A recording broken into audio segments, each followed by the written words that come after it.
On this Food City Friday, we want to welcome in registered dietitian Kirby Moir to the Daytime Kitchen, and we're talking about protein today.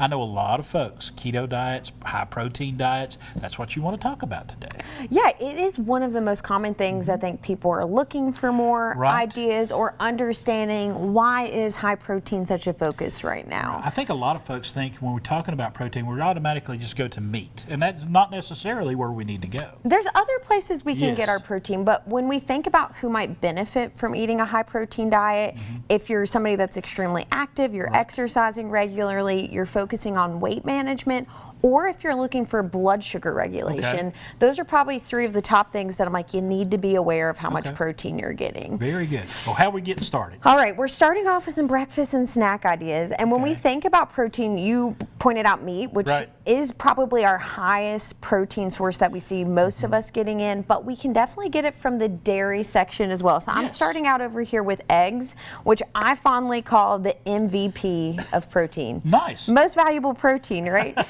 We want good quality proteins that provide something called amino acids. Eggs are a complete protein, but that glorious yellow yolk that's so delicious actually has a lot of essential vitamins as well. So this is a really good way. You get 6 grams of protein per egg.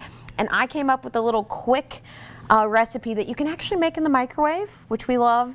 Kid-friendly, good for working people that need something in the morning. You're just going to take 2 to 3 eggs, using our shortcut peppers, a little bit of shredded cheese, and you only need to microwave it for about a minute and a half.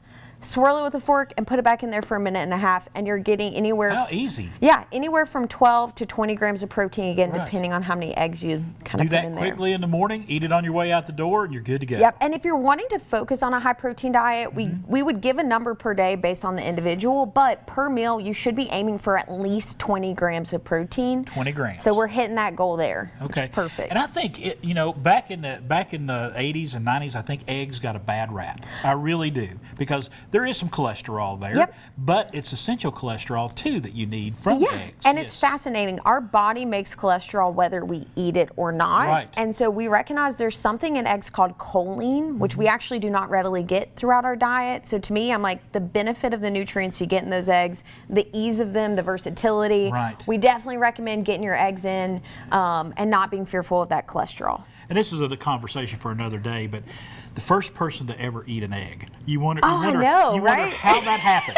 I've often thought about that. I'm not worried about the chicken or the egg coming first. I was like, who's the first person to crack open an egg and say, I want to eat that? You know, I didn't do my research to cover that today, Chris. I wish I would have covered that. That's another conversation for another day. But also, you brought something here that I personally love. You got yogurt, of course. Always. But peanut butter. Yes, peanut butter. Now, yogurt, the reason I think you're incessantly seeing me talk about yogurt, the probiotic benefit, which is not related to the protein, but that's good for our gut health. We love Greek yogurt because of the fact that it retains more protein than regular yogurt. So 17 grams for 3/4 of a cup. We're getting our calcium in there as well. Now, peanut butter. The problem with peanut butter a little bit, we count it as a protein, but it typically contains a lot of fat from the oil that gives it that creamy texture. You can absolutely use 2 tablespoons of peanut butter to get additional 8 grams, or my favorite is powdered peanut butter. You'll find this at Food City, right with our other peanut butters. It is not going to contain any oil, so it's just going to be ground peanuts. You get 8 grams of protein for 2 tablespoons. So this little yogurt bowl I made this morning, 25 grams of protein. Just right there. Right there, but you feel like you're getting that sweet decadent. If you're looking for a sweet tooth alternative, you're craving things in between meals, this is a good option to get that protein. And you actually put some dark chocolate chips in there. A little bit of dark chocolate, and I drizzled a little bit of extra peanut butter on there too. So again, it doesn't mean all or nothing. We can still have some of those treats we're looking for, but a healthier spin on how to get that in. Now, the powdered peanut butter, I've never used it. And I was talking to you about it this morning. You can use it in different ways. I mean, it's a very versatile ingredient. That Great you can in do smoothies. I like it with chicken. I'll make like an Asian peanut sauce. You can do it with yogurt. You can also mix it with milk, water, or almond milk to make a peanut butter paste. Really great for kids too, just to kind of get a little bit of that flavor in. We love it. And the peanut butter you have here is the organic peanut butter right there.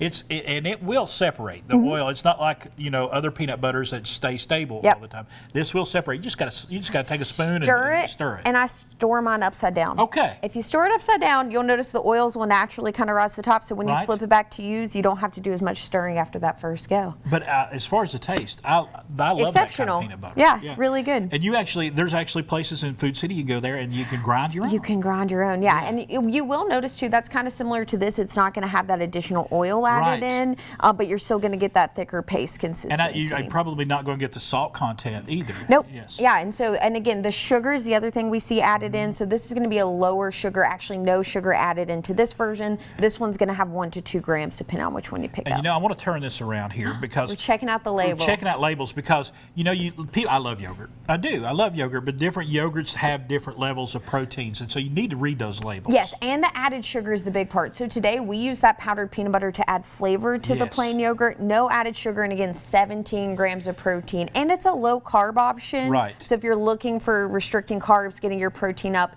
Greek yogurt is a great thing to have in your kitchen. And I love that you all put those little grams of protein on there. It makes it simple and easy when shopping. Makes it really simple when you're shopping. Kirby, we're going to come back here and check out some other things for a high protein diet. And if you want to learn more, go to foodcity.com/pickwell.